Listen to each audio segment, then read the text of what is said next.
থেকে কোনো ব্লগ তোমাদের সাথে শেয়ার করতে পারিনি, আর কোনো ভিডিও শেয়ার করতে পারিনি। প্রচুর বৃষ্টি হচ্ছিল সকাল থেকে।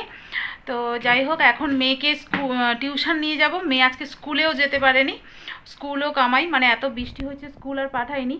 তো বিকেলবেলা টিউশন পড়তে নিয়ে যাচ্ছি, আর একটু বাজার করব আজকে। চলো ব্লগটা তোমরা প্রথম থেকে শেষ অবধি দেখতে থাকো। 6:10 মতো বাজে, একদম অন্ধকার হয়ে গেছে। এই বৃষ্টি তো হয়নি, তুই ছাতা ফুটিয়েছিস কেন? ছাতা বন্ধ কর। চলো চলো, চারদিকটা একদম অন্ধকার হয়ে গেছে। বৃষ্টি হলে মানে প্রচুর বর্ষা হলে একটু তাড়াতাড়ি অন্ধকার লাগে, মানে 5টা বেজে গেলেই একটু অন্ধকার মতো লাগে। আর এখন তো 6টা বেজে গেছে অলরেডি, এই জন্য প্রচণ্ড অন্ধকার লাগছে। চলো মেয়েকে টিউশনে ঢুকিয়ে দিয়ে একটু বাজার করতে যাব। আস্তে আস্তে চল, রাস্তার অবস্থা খুব খারাপ।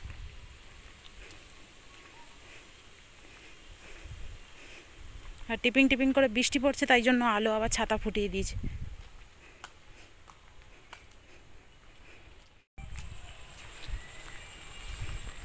ওইদিকেও কিন্তু মানুষের বাড়িঘর আছে। আর রাস্তার অবস্থা দেখো, জল জায়গা তো, যে কারণে জল হয়ে গেছে পুরো। মেঘের অবস্থা খুব খারাপ। এখন একটু টিপিং টিপিং করে পড়ছে, সারাটা সকাল থেকে বৃষ্টি হয়েছে, আবার বৃষ্টি শুরু হয়ে যাবে। কি? চলো চলো তাড়াতাড়ি চলো, তাড়াতাড়ি চলো, ছুটবে না ছুটবে না।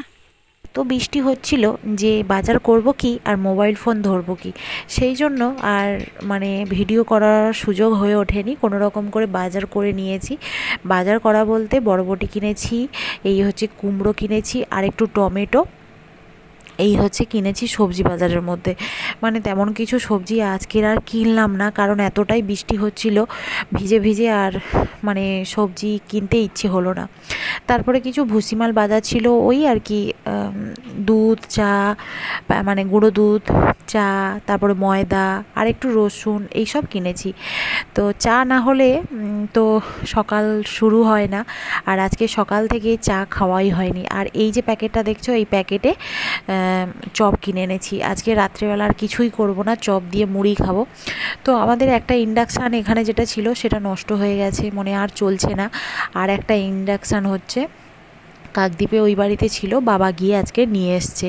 তো বাবা এখন চা বানাচ্ছে, আর বাবারই চা করার ডিউটি থাকে সব সময়, সকাল থেকে রাত অবধি যেই চা খাক আর যতবারই চা হোক না কেন বাবাই চা বানাবে। তো এখানে আলো গান চালিয়েছিল বলে বাবা একটু জাস্ট ব্যঙ্গ করে ওকে করছিল, নাচ করছিল। যাই হোক, তো এখানে আমাদের 3 জনের জন্য চা বাড়া হয়ে যাচ্ছে।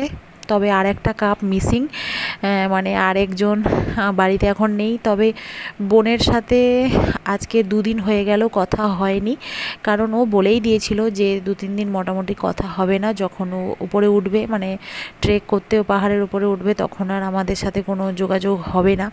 যাই হোক, রাত্রিবেলার ডিনারে হচ্ছে এইরকম চপ আর মুড়ি আর কাঁচা লঙ্কা। তো এইভাবে আজকের দিনটাও কেটে গেল, রাতটাও কেটে যাবে। তো সবাই ভালো থেকো, সুস্থ থেকো। কালকে দেখা হচ্ছে নতুন ব্লগ বা ভিডিও নিয়ে বা রেসিপি নিয়ে।